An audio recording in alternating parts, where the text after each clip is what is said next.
Ok, aujourd'hui c'est Halloween, mais déjà voyons la prononciation de ce mot, parce qu'en français on dit Halloween, mais en anglais déjà il y a le H aspiré au début, et ensuite le O se prononce soit O ou alors E, Halloween.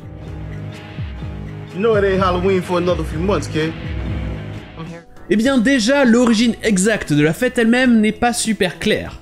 Mais voilà ce qu'en disent les historiens. Le 1er novembre, c'est le jour de la fête chrétienne de la Toussaint. Et comme je l'ai réalisé en écrivant cet épisode, Toussaint, c'est une contraction de tous les saints. Et la version en anglais de cette fête, c'est All Saints Day. Littéralement, le jour de tous les saints. Et il existe en anglais un autre mot pour dire que quelque chose est saint. C'est Hallow. Et donc cette journée est aussi connue sous le nom de All Hallows Day.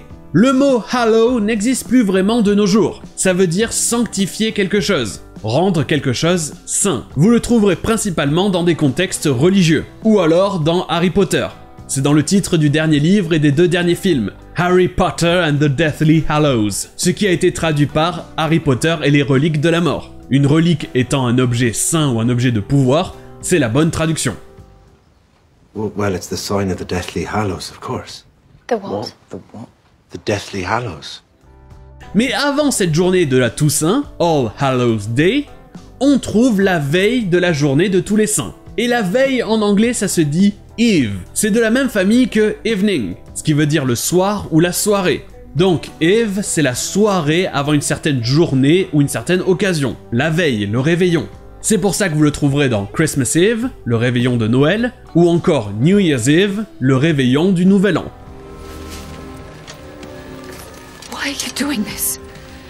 The war lies to the east. You cannot leave on the eve of battle.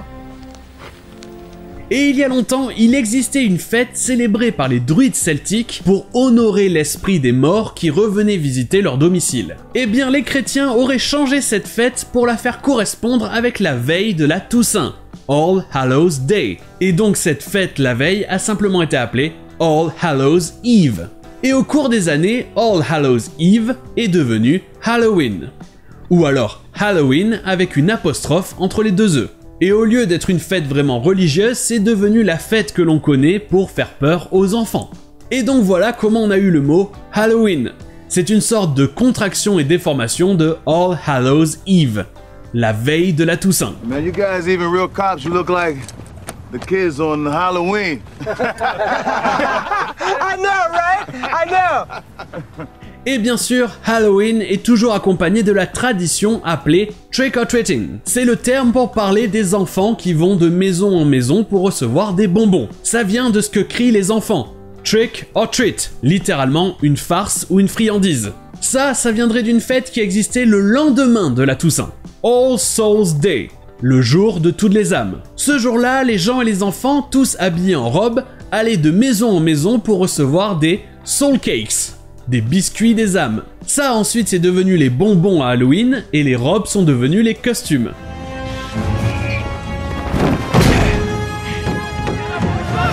Crazy costumes, huh? Trick or treat. Et voilà pour cet épisode sur Halloween et je vous dis à demain.